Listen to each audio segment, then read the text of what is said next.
Hello friends, आज हम लोग मौर्यकालीन सैन्य प्रशासन के बारे में पढ़ेंगे।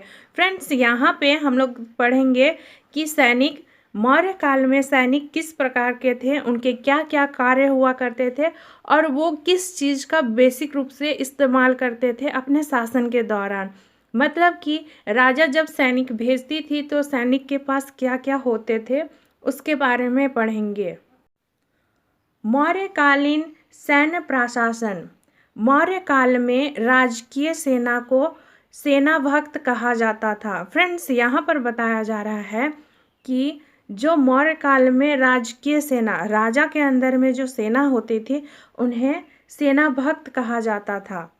मौर्यकालीन सेना के 4 मुख्य वर्ग थे: पैदल सिपाही, घुड़सवार, हाथी सवार व रथ सवार।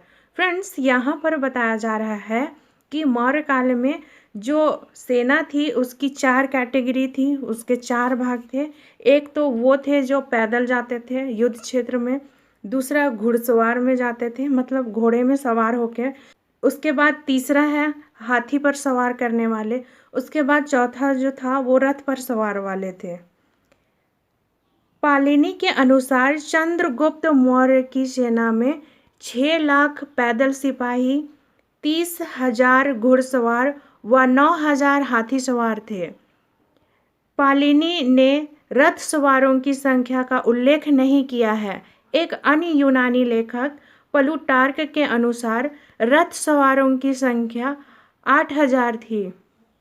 फ्रेंड्स, यहाँ पर बताया जा रहा है कि ये पालिनी जो चंद्रगुप्त के समय में एक यात्री रहे थे, एक लेखकार रहे थे, इतिहासकार थे।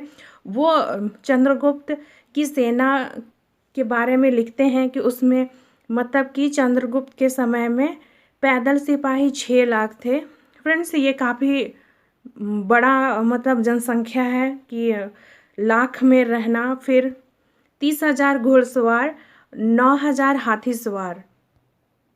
और इसके बारे में कहा जाता है कि ये पालिनी तो रथ सवारों के बारे में कोई जिक्र नहीं करते, लेकिन अन्य यूनानी लेखक हो, इतिहासकार हो, यात्री हो, प्लूटार्क, ये इसके बारे में लिखते हैं कि रथ सवारों की संख्या उस समय चंद्रगुप्त मौर्य के समय 8,000 थी।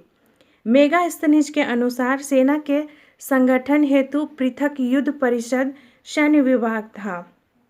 फ्रेंड्स, यहाँ पर बताया जा रहा है कि ये सेल्यूकस निकेटर का राजदूत था मेगास्थनीज, और चंद्रगुप्त मौर्य के दरबार पे आया था। तो ये जब लिखते हैं तो वे अपने मतलब इंडिका, इनकी एक पुस्तक है, उसमें ये बताते हैं कि चंद्रगुप्त के जो सैन्य का जो संचालन होता था, उनका जो संगठन था, ये उसके लिए एक युद्ध परिषद होता था। युद्ध परिषद 6 समितियों में विभक्त था तथा प्रत्येक समिति में 5 सदस्य थे। फ्रेंड्स, यहाँ पर देखिए, मेगास्थनीज बता रहे हैं कि जो युद्ध परिषद थे उसमें 6 समितियाँ थीं, मतलब 1, 2, 3, 4, 5, 6, और सब में कितने सदस्य थे? तो 5, 1, 2, 3, 4, 5, 1, 2, 3, 4, 5। इसी प्रकार के हर एक समिति में 5 मेंबर थे। और समिति कितनी थी? तो 6 थी। तो ये समितियां थी: पहला पैदल सेना, दूसरा अश्वारोही, तीसरा गज मतलब कि हाथी वाला, फिर चौथा रथ, पांचवा नौसेना, छठा रसद व यातायात। फ्रेंड्स, यहाँ पे ये रसद होता है कि जो हमारे सैनिक होते हैं ना, तो वो जब युद्ध स्थल में हो या मतलब उनका तो काम ही है कि वो युद्ध के लिए रिजर्व हो, तो उनका जो खाना दाना होता था ना, तो ये रसद के ही द्वारा देखा जाता था। जस्टिन के शब्दों में मौर्य सेना डाकुओं का दल था। फ्रेंड्स, यहाँ पर देखिए, और एक लेखक आ रहे हैं जस्टिन, ये बोल रहे हैं कि मौर्य सेना डाकुओं का दल था। तो फ्रेंड्स, हमें देखना है कि सारे इतिहासकारों ने उस समय क्या कहा था मौर्य शासन के अंतर्गत सैन्य विभाग के बारे में उन्होंने क्या क्या कहा था।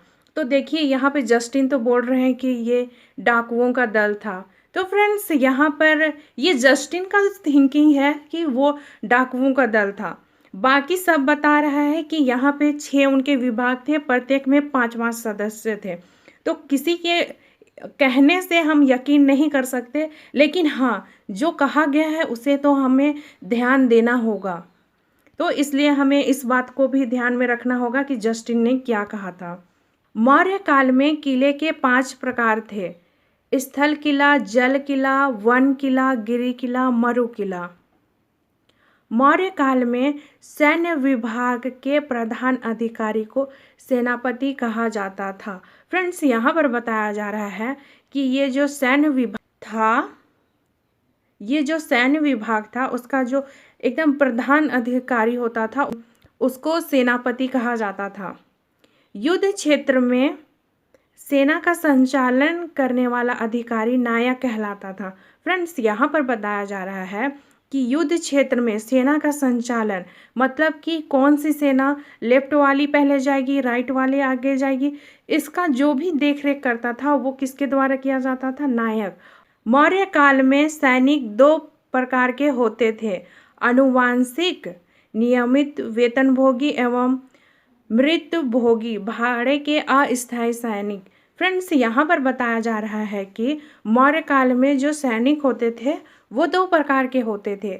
एक तो आनुवंशिक मतलब कि जो स्थायी रूप से नियमित महीना जिनको तनख्वाह मिल जाए या फिर उनको एक सर्टेन टाइम के बाद मतलब मिलना ही है उनका सैलरी के रूप में कोई भी चीज़ हो।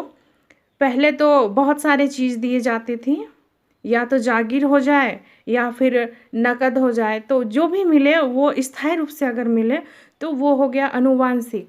और मृतभोगी वो हो गए जो काम आने पर ही जिन्हें मतलब उपलब्ध कराया जाता था, काम होने पर ही उसको रखा जाता था, काम कंप्लीट के बाद उन्हें भेज दिया जाता था। तो वैसे वाले जो सैनिक होते थे उन्हें मृतभोगी कहा जाता था।